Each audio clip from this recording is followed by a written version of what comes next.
I got this Valet box from my grandfather. Well, I didn't actually get it from him. I got it at a family reunion where we were clearing out some of his things many years after he died. It sat in the corner of my shop, waiting for me to do something with it. And I guess it's time. Honestly, I don't remember much of my grandfather. He was always the old man that we went and visited at his house. He didn't come visit us very often. What I do remember, though, is a lot of stories from my parents and from his written history that are passed down to me from my uncles and my brothers, that sort of thing. In the middle of the Great Depression in the 1930s, at the age of 18, my grandfather and his family moved to the middle of the wilderness, and they established a home there. A couple problems with this box. You can see the grain on this side piece runs this way, which is perpendicular to the grain of this top.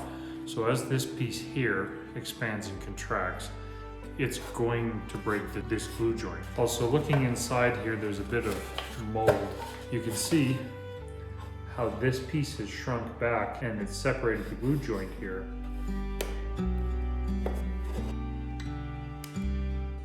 This side separated off fairly easily.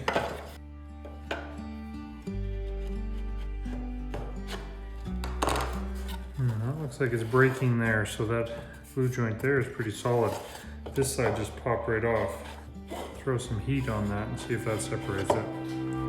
Returning to the story of my grandfather's family, stories of wagon trains, living in sod huts and log cabins have always inspired me to try to be more self-sufficient.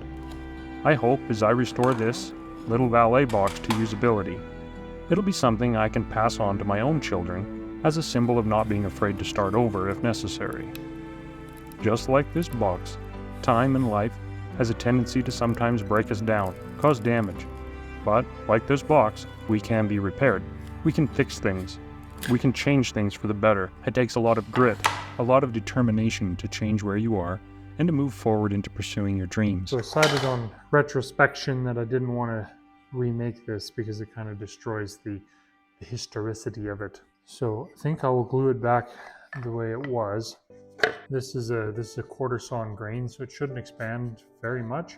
I think probably what happened is it was built cheap and green and it shrunk and broke the glue joints. So I'll glue it back together and then I'll trim the front flush and we'll go from there.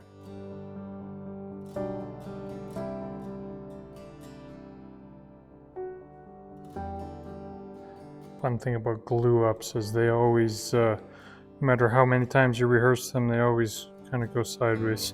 Normally I would shoot some pin nails into that to hold it, but in this case I didn't want to.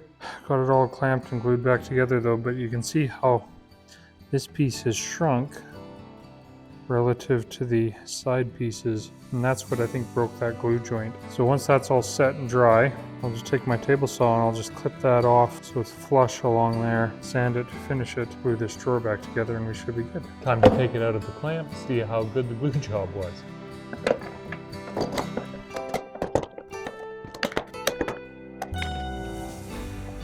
We've got a little bit of sanding here to do, right along there, a little bit of cleanup along here. You see, this is the main problem here, is that this top shrunk. I'm gonna run this through the table saw and we'll cut that stuff off, making it flush across the front. And then we'll sand this up and we'll put some stain on it and see how she looks. We as people default to living with the evil we know rather than facing the evil we don't know. Often our first question is, what if we fail? Maybe our first question should be, what if we succeed? Just a little bit of a lip there, that'll sand out nice. That's all nice and flush now. So let's sand it up and we'll put some stain on it and then fix the drawer. Gentle Bands is sponsoring this video, and one of the things that they wanted to promote, and I think it's actually a good idea, is this chain here. Whether you're working in the shop and you need to take your ring off so you don't catch your finger, or doing something like this where you're finishing and you don't want to get any stain on it. I like to be able to just drop it on to that band along with my wedding ring there, tuck it up safe out of the way. Now that's protected, it's off my finger so I don't rip my finger off, and I can get to work on that.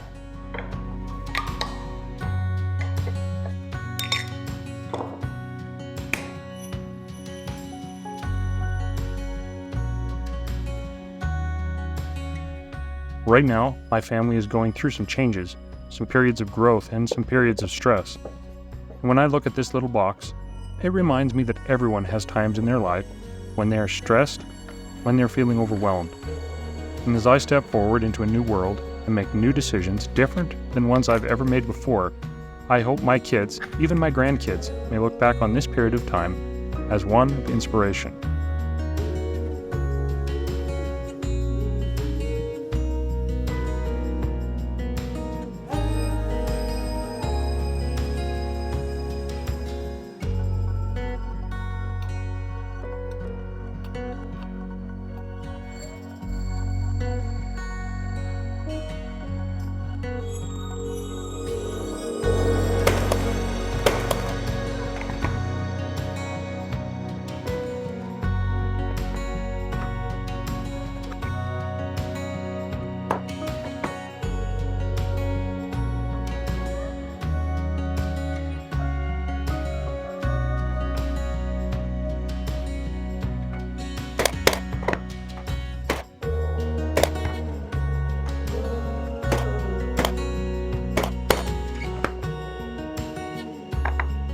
Last thing we need to do is get this little drawer pull on here.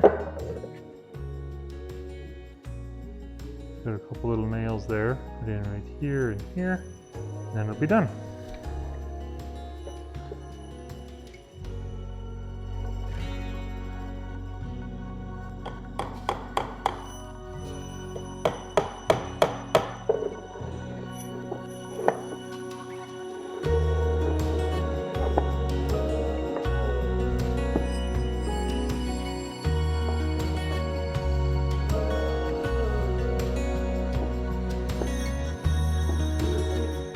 For me, this box symbolizes that things can change, and change is okay because change either leads to growth or an opportunity to repair. Either way, I think we're all better off for a little bit of change in our lives. I hope this inspires you to take a step into something that you want to do. Show a little bit of grit, pursue your dream. What's the worst thing that can happen? Things stay the same and you don't achieve your dream? What's the best thing that could potentially happen?